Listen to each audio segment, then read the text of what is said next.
Então vamos lá, gente. Aqui, quem já ouviu falar o que é COE? Certificado de Operação Estruturada, tá? Certificado de Operações Estruturadas, então, COE, né?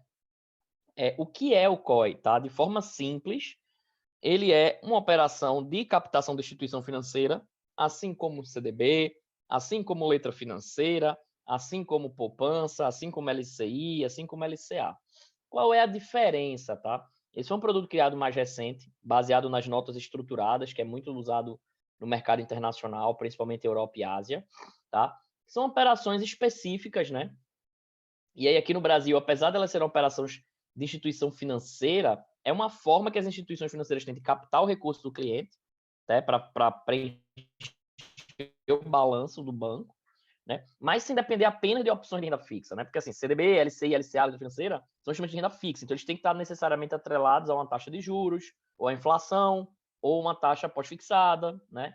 Então é muito limitado. Aqui, os bancos, né, as instituições financeiras, eles podem emitir o COI basicamente atrelado a qualquer indexador público do mercado, qualquer estratégia, acreditando na alta, acreditando na baixa, fazendo instrumentos complexos, tá?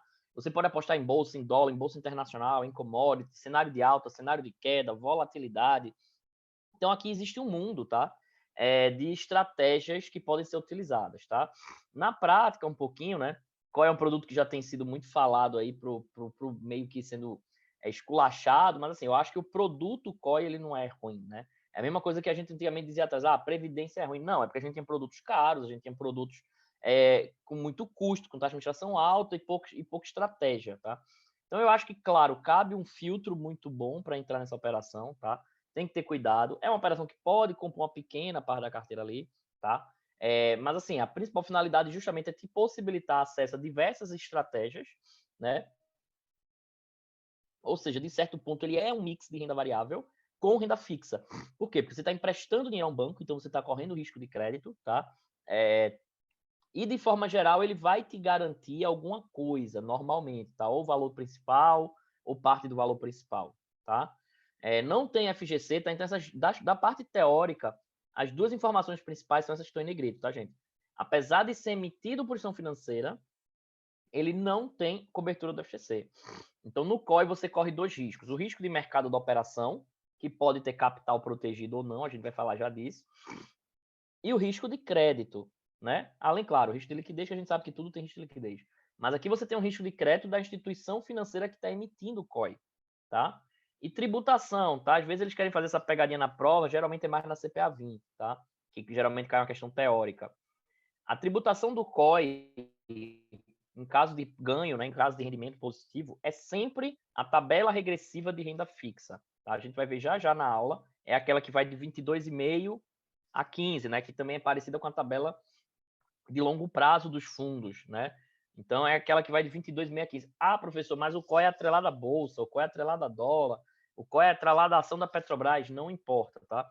A forma como o COI foi estruturado, ele foi tratado tributariamente como renda fixa, tá? Só para vocês saberem, a prova não vai pedir isso, mas o COI ele é montado geralmente com um CDB pré e com opções, tá? É o mais comum, pode ser outras estruturas, mas quase sempre ele combinação de um CDB pré com opções. Quem quiser, depois manda um WhatsApp que eu explico um pouquinho melhor que para a prova isso não vai ser necessário, tá? Então, não tem FGC, tributação dos ganhos sempre seguindo a tabela regressiva de renda fixa. Lembra que, para fins gerais, ele é uma emissão de dívida no instituição financeira. Só que, em vez de te pagar CDI, em vez de te pagar inflação, em vez de te pagar taxa pré, ele vincula o teu retorno, tá, a alguma estratégia, tá? De alta de um índice, de baixa de um índice, de volatilidade de um índice, tá? Então, assim, o banco não está montando essa operação, ele não está apostando contra você. Ah, eu acho que ele está me vendendo um COI de alta de bolsa porque ele acha que a bolsa vai cair. Não. Ele ganha na estruturação da operação, tá? E também esse dinheiro entra para o balanço dele para ele emprestar. Então ele ganha nessas duas formas: a comissão de montagem da operação, tá? Porque você pode tentar fazer algo semelhante sozinho, mas não é tão trivial, tá? Até pela falta de liquidez do nosso mercado local, não é trivial montar operações estruturadas com opções, tá? E assim, e ele ganha também, entre aspas, né? Porque entra para o balanço, ele pode teoricamente usar aquilo ali como funding do banco para emprestar. Ok, pessoal? Para finalizar, né, valor nominal protegido e valor nominal em risco, tá? Tem essas duas nomenclaturas na apostila. Se você ler a descrição, ela confunde mais do que ajuda. Eu peguei a descrição exatamente que estava na antiga CETIP, né? Valor nominal protegido, gente, é simplesmente aquele COI que, se a estratégia der errado, no pior cenário, ele vai garantir no mínimo o valor que você investiu, que a gente costuma chamar de capital protegido. Ou garante o valor mais uma taxa, tá? Então, se ele garante o valor que você investiu ou o valor mais alguma taxa, às vezes tem uma rentabilidade mínima, ele está garantindo pelo menos 100% do teu dinheiro. Então, valor nominal protegido. Na prática, é quase sempre o que a gente vê é valor não protegido, tá? Quase todos que a gente vê aí comercializando para pessoa física, capital protegido. E valor nominal em risco é quando ele pode ter algum nível de perda. Pode ter uma perda limitada a 100%, a 10% ou até tudo, tá? Mas aí não faria muito sentido, tá? E tem outras estruturas para fazer isso, tá? Então, essas são as duas modalidades, tá? Aí na apostila eu deixei algumas estratégias, alguns nomes de estratégias, isso não vai cair na prova, tá? Deixei mais como informação, tá? O COI pode ser distribuído direto pela tesouraria dos bancos, tá? Pode ser distribuído também via oferta pública, só que é uma oferta pública de uma instrução diferente, tá? Que não necessita de registro, todo aquele protocolo na CVM das ofertas de debêntures, das ofertas de ações, é uma oferta simplificada, tá? Tem 3 documentos ali, eventualmente, principais em relação ao COI, tá? O termo de adesão, que é o termo que o cliente assina, dizendo que leu o documento de informações essenciais e entendeu, né? E que entende o risco do produto. Então, esse é o termo que diz que você vai executar a operação. Igual quando você tem fundo de investimento, você tem que assinar também o termo de adesão e ciência de risco. Você tem um documento de informações essenciais, e aí vocês vão ver lá em fundos que tem lâmina de informações essenciais, é muito parecido, tá? O documento de informações essenciais, decorar quais são, mas assim, quem é o banco emissor, que é teu risco de crédito. Deu uma travada, eu vi, mas foi uma estabilidade na minha conexão, tá, gente? Então, deixa eu só voltar um pouquinho aqui. Então, você vai assinar o termo de adesão igual em um fundo, tá? Para poder aplicar, atestando que você leu as informações do DIE, documento de informações essenciais.